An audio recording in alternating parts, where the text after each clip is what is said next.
He was a billionaire who had everything except a kind heart to treat his wife well. Frederick Cooper said he loved Jasmine. But inside their big mansion, she was forced to live like a servant, carrying his baby without any care or kindness, until one day, a stranger's kind words reminded her of something she had forgotten for a long time: her own worth. What happened next changed their marriage, their mansion, and their lives forever. Stay tuned, because this is not just another love story. It's a powerful story about pain, finding yourself and making things right, and you won't want to miss it. The Cooper mansion looked like a shining palace at the edge of their land. Its tall iron gates opened into acres of perfectly cut grass, fountains, and marble walkways. From the outside, it looked like a dream come true, a symbol of wealth and success. But inside its huge walls, Jasmine Cooper felt more like a prisoner than a queen. Jasmine once believed that marrying Frederick Cooper would be the start of a fairy tale. He was a billionaire, tall, well-dressed, powerful, and convincing. When he told her he loved her, she believed him. She thought their life together would be filled with happiness and luxury. But luxury came with a heavy price. Though the house was grand, laughter never stayed in its halls. From the very beginning, Frederick insisted there would be no maids, no cooks, no housekeepers, a waste of money. He said in his cold, uncaring voice, "You're my wife, Jasmine. A wife should take care of her home. Why hire strangers when you can do it yourself?" At first, Jasmine tried to argue. The mansion had 10 bedrooms, 6 bathrooms, 3 kitchens, and living rooms that were wider than her childhood street. The work was too much for one woman, even without children. But Frederick cut her off, his voice sharp, his eyes narrowing in warning. She learned quickly that it was better to stay quiet than to start another fight. So Jasmine cooked, cleaned, scrubbed, polished, and organized every inch of that huge house. Her back hurt all the time. Her hands were raw and sore, and yet Frederick never seemed happy. If she left a tiny speck of dust on the stair rail, he called her careless. If dinner wasn't ready at the exact time he wanted, he said she was lazy. "Pathetic," he would say with a scoff, tossing his tie onto the couch instead of the hanger she had set out for him. "You live in a mansion and still can't keep it clean." Each word stung like a knife. She often cried herself to sleep, curled on her side of their huge bed, while Frederick rolled away from her without caring. And yet, in the mornings after he had been especially cruel, he would bring her expensive gifts, a diamond necklace, a designer handbag, a new car parked in the driveway with a bow on top. It was the same pattern every time. Pain followed by fake apologies wrapped in luxury. He said he loved her, but his love never turned into gentleness. Never came with appreciation. Jasmine began to wonder if love was supposed to hurt this much. Months passed, and when Jasmine found out she was pregnant, she thought maybe this would be the change she had prayed for. Perhaps a baby would wake up Frederick's warm side. Perhaps he would finally see her as more than just a caretaker trapped in a golden cage. But Frederick's heart stayed as cold as ever. Even with her growing belly, he refused to hire help. "Pregnancy is no excuse for laziness," he snapped when she begged one evening. "Our mothers did it all without complaining. You'll be fine." His words cut deep, and though Jasmine tried to hold back her tears, they spilled out. Frederick rolled his eyes at her weakness and turned on the television, ignoring her pain. The pregnancy was hard on her body. She moved slower now, her legs swollen, her energy drained. Yet the mansion did not shrink to match her strength. It seemed larger, heavier, more demanding than ever. Jasmine sometimes felt like the walls themselves were laughing at her exhaustion. One warm evening, unable to stand the choking silence of the house, she stepped outside for a walk around the estate. The sun was setting, painting the sky with streaks of gold and pink, and for a brief moment she felt like herself again, free, breathing fresh air away from Frederick's sharp words. She had stopped to rest on a stone bench near the fountain when a man walked up. He was tall, broad-shouldered but not scary, with kind blue eyes and a gentle smile. He looked to be in his late 30s, dressed in casual pants and a buttoned shirt. "Evening," he said warmly, slowing his steps so he wouldn't startle her. "Mind if I sit?" Jasmine hesitated but nodded, moving over a bit to give him space. "I've seen you around," he continued after a moment. "You must live in the Cooper mansion." "Yes," Jasmine replied softly. Her voice still carried the weight of her tiredness, but there was politeness in her tone. "I'm Ethan Miller," he said, reaching out his hand. "I moved into the estate a few months ago. Nice to finally meet a neighbor." She shook his hand lightly. "Jasmine, Jasmine," he repeated with a smile. "Beautiful name. And if you don't mind me saying, you look like you could use the fresh air. Pregnancy isn't easy, is it?" The gentleness in his voice surprised her. No one, not even Frederick, had spoken to her with such kindness in months. She found herself relaxing, if only a little. "It's exhausting," she admitted quietly. "I can imagine," Ethan said. "My sister had twins last year. I saw what she went through. You women are warriors." Jasmine's lips twitched, almost forming a smile. "Not sure I feel like one." "You are," he told her, his voice firm yet kind. "Don't forget that."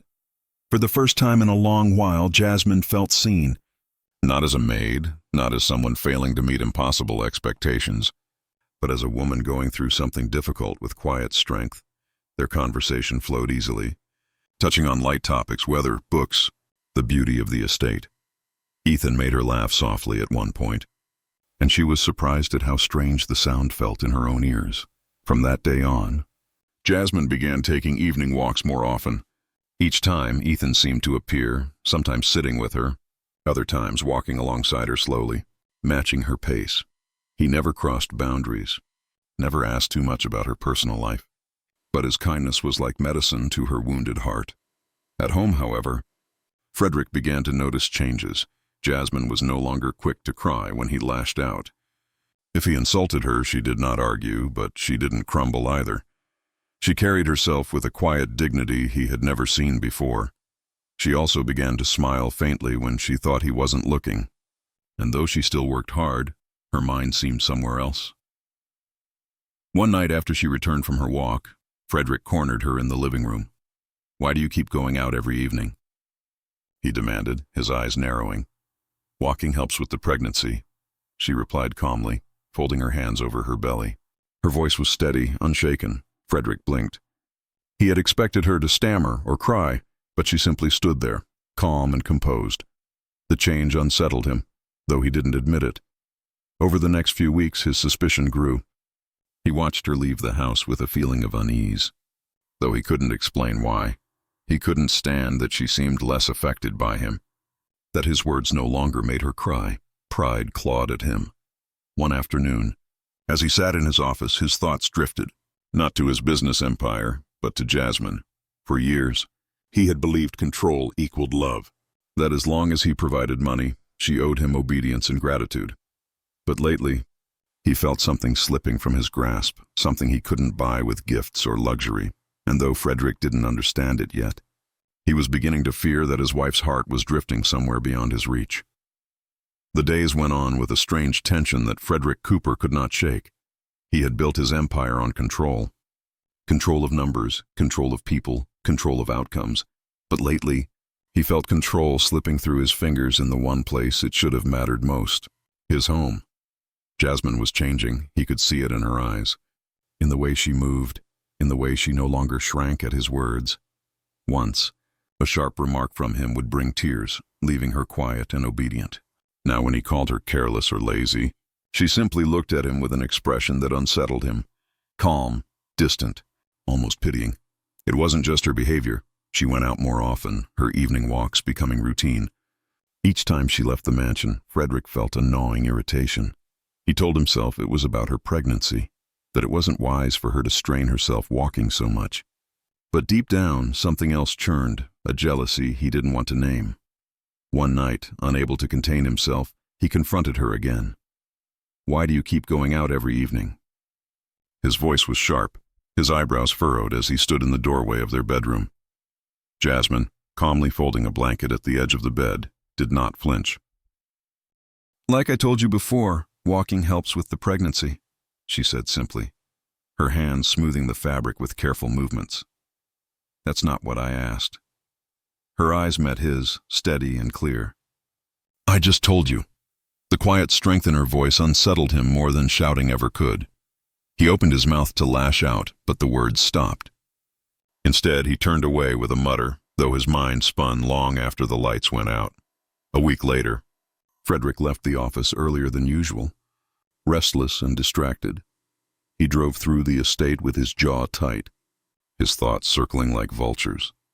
Something pushed him to check, to see for himself what his wife was doing during those walks. As he turned a corner, his car slowed down. There, near the fountain, he saw Jasmine. She sat on a stone bench, her hand resting protectively on her swollen belly. Beside her stood a man, tall, broad-shouldered, casually dressed. Frederick's blood turned to ice as he watched Jasmine laugh, her head tilting back, her smile brighter than he had seen in months. Laughter with another man. Rage boiled in him, without thinking.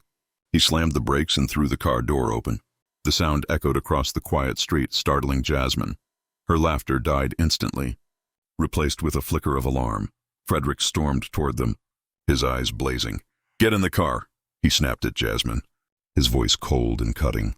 "Frederick," she began, but he grabbed her arm, not roughly enough to hurt, but firm enough to show he meant it. "I said, get in the car." Ethan stood, his eyebrows knitting. "Sir, there's no need for—" Frederick turned on him, his voice like a whip. "Stay away from my wife." The air between them crackled with tension. Ethan, to his credit, did not step back, but he did not make things worse either. His gaze flickered to Jasmine, concern softening his expression. She gave him a tiny shake of her head, silently telling him not to step in. Frederick practically dragged Jasmine to the car. She slid into the passenger seat, her face pale but calm. As the door slammed shut behind her, she folded her hands over her belly, saying nothing. The drive back to the mansion was suffocating. Frederick's knuckles whitened on the steering wheel, his jaw locked tight. Jasmine stared out the window, her silence louder than any words. When they arrived, he killed the engine and turned to her, fury spilling over. "What were you doing with him laughing like that? Do you think I'm a fool?" Jasmine turned to him slowly, her eyes calm but burning with something deeper, resolve. "Do you know why I was laughing, Frederick?" His eyebrows shot up at her tone. Never before had she spoken to him this way. "Because he speaks to me with kindness," she said, her voice steady, cutting through his anger like a blade. "Because he treats me like a person, not a servant. Because he sees me, Frederick, something you haven't done in years." Her words hit him like punches. He opened his mouth to respond, but she didn't let him. "You ask why I go out, why I take those walks. Because in this house I am alone. You say you love me, but what kind of love makes a woman feel like a prisoner? What kind of love leaves her carrying the weight of a mansion on her back while pregnant, with no help, no support, no appreciation?" Her voice cracked slightly, but she did not cry. Instead, she straightened, her chin high. "If you had treated me with respect, if you had cared for me the way a husband should, I would never have needed comfort anywhere else. Do you understand that, Frederick? Do you?" Silence filled the car. Frederick stared at her, his fury crumbling into something far more dangerous, shame. He had never seen Jasmine like this. She was not broken, not begging. She was strong, and for the first time she held up a mirror to his cruelty. That night, Frederick could not sleep. He lay awake staring at the ceiling while Jasmine's words replayed in his mind. He thought of the years they had spent together, her endless work, her quiet tears, the way she had borne his temper without complaint. He thought of the expensive gifts he had thrown at her, mistaking them for love, and realized they were nothing but bandages over wounds he had caused. He had called himself a provider, a protector. But what had he truly provided? Misery, loneliness, neglect. The next morning, Frederick did something he hadn't done in years. He stayed home. Instead of rushing to the office, he wandered the mansion, his eyes falling on the polished floors, the spotless counters, the gleaming furniture. He imagined Jasmine scrubbing every corner, pregnant and exhausted. While he criticized her for missing a speck of dust, his chest tightened. That evening he approached her in the kitchen. She was stirring a pot of soup, her movements slow and careful. For a moment, he simply watched her, noticing the faint shadows under her eyes, the slight swelling of her feet. "Jasmine," he said quietly. She didn't turn. "What is it?" "I've been wrong." The words felt strange on his tongue. "I've treated you badly." "Worse than badly." "I don't know why you've stayed this long." She paused, her hand tightening on the spoon. "Because I loved you," she whispered. "Because I hoped you would change." The guilt in his chest grew heavier. "I want to change," he said, and for once he meant it. I don't want to lose you. She finally turned, her eyes searching his face for honesty. Words are easy, Frederick. Change is not. He nodded, swallowing hard. Then I'll prove it. And slowly, he began to. The very next day, Frederick hired houseworkers, 2 housekeepers, a cook, and a gardener. Jasmine was shocked when they arrived, though she said little. For the first time, she was able to rest in the afternoons. Her body grateful for the relief, Frederick also made awkward, clumsy attempts to help. One morning, Jasmine woke up to the smell of burnt toast. She found him in the kitchen, frowning at a pan of scrambled eggs that looked more like mush. He looked up sheepishly. Breakfast for you, she almost laughed, but the honesty in his eyes stopped her. Instead, she sat, letting him serve her the messy meal. It tasted awful, but she ate it anyway, touched by the effort. Still, Jasmine kept her heart guarded. She had lived through too many empty promises. She watched him carefully, weighing his actions against his words. But Frederick did not stop. He attended her doctor's appointments, holding her hand in the waiting room. He brought her comfortable slippers for her swollen feet. He even joined her on one of her evening walks, silent at first, but gradually loosening into conversation. For the first time in years, Jasmine began to feel hope. Not blind, desperate hope, but careful, measured hope. Perhaps he truly had understood the truth of her words. Perhaps change was possible, yet deep inside, Frederick knew it was not enough to earn forgiveness with a few gestures. He had broken something precious, and it would take more than a burnt breakfast and a hired maid to fix it. But he was willing to try. For the first time in his life, Frederick Cooper, the man who thought money could buy everything, realized the one thing he wanted most could only be earned: his wife's love. Frederick Cooper was not a man used to humility. For years, his wealth had protected him from looking at himself honestly. If someone upset him, he fired them. If a deal went bad, he bought another. He had always believed that money solved everything, even love. But the last few weeks had been different. For the first time, Frederick began to notice the little things about his wife. The way Jasmine rubbed her belly when she thought no one was looking. The tired slump of her shoulders after a long day. The quiet strength she carried even when her spirit was weary. He found himself wanting to ease her burdens, not add to them. He started showing up in places he never had before. At the doctor's office, he held her hand through the long waits. When the doctor explained the baby's progress, Frederick actually listened, nodding with interest, asking questions. Jasmine, surprised, glanced at him more than once, as though trying to figure out whether this was real or just another act. At home, the mansion no longer felt like a cold museum. The arrival of houseworkers filled the air with new life. The chef bustled in the kitchen. The housekeepers moved smoothly through the halls, and the gardener brought fresh flowers into the courtyard. For Jasmine, it was like the walls had lifted a weight off her shoulders. One morning, she found Frederick in the nursery, an empty room he had once mocked for decorating early. He stood awkwardly holding a paintbrush, staring at the pale blue walls he had been trying to cover. The strokes were uneven, blotchy in places. She leaned against the door frame, crossing her arms. You missed a spot. He turned, cheeks faintly red. I'm not exactly Michelangelo. A small smile tugged at her lips. Not even close. Then help me, he said, surprising her. Show me how you want it. Something in his tone was different. Not commanding, not dismissive. An invitation. Jasmine hesitated, then stepped into the room, taking the brush from his hand. Side by side, they painted the nursery. The silence between them lighter than it had been in years. But change was not instant. Frederick struggled with patience. There were moments when his temper flared, when he felt the old habits clawing at him. Yet now, when Jasmine met his sharp tone with calm silence, guilt struck him harder than ever. He forced himself to stop, to breathe, to apologize. The first time, he apologized sincerely. Jasmine nearly froze. I shouldn't have spoken to you like that, he said one evening after snapping about a misplaced folder. His voice was quiet, his head bowed. I'm sorry, Jasmine. The honesty in his tone was undeniable. For the first time, she saw a man trying. Not buying, not pretending, but trying. She nodded slowly. I'll believe it when it lasts. And so he kept trying. One evening, Frederick surprised her by joining her walk. She blinked when he appeared at her side in casual pants and sneakers. Thought I'd keep you company, he said. Their pace was slow, Jasmine's hand resting on her belly. For a while, neither spoke, but then Frederick said almost awkwardly, "You laugh differently when you're with him, with that man. I hated seeing it, but I understand now. You laughed because you felt free." Jasmine stopped walking, turning to him with a mix of surprise and caution. "And now, I don't want anyone else to give you that freedom," he said softly. "I want to be the reason you laugh again." Her eyes glistened. For the first time, his words weren't hollow promises. They carried weight, vulnerability.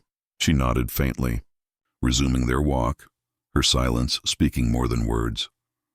Months passed, and the time for their child's arrival drew near. Frederick attended every appointment, every class, every preparation. Jasmine still guarded her heart. But something inside her began to thaw. His actions were steady, not temporary. The night Jasmine went into labor, chaos erupted in the mansion. Frederick, usually calm and composed, panicked.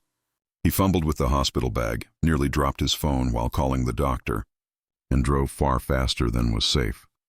Jasmine, even through the contractions, managed to laugh breathlessly at his frantic state. At the hospital, Frederick stayed by her side. He held her hand through the hours of pain, whispering encouragement, brushing her damp hair from her forehead. When she screamed, he tightened his grip, whispering, "I'm here, Jasmine. I'm here." And then, after what felt like forever, the cries of a newborn filled the room. The doctor announced, "A healthy baby boy." Tears filled Frederick's eyes as he cut the umbilical cord. When the nurse placed the tiny bundle into Jasmine's arms, Frederick leaned close, his chest trembling. "He's perfect," he whispered, brushing a finger against the baby's soft cheek. His voice broke. "You're perfect." Jasmine looked at him, exhausted but glowing, and for the first time in years, she believed his words. Life after the birth was different. Frederick, once distant, became an eager father. He woke in the middle of the night to hold the baby, learning to rock him gently.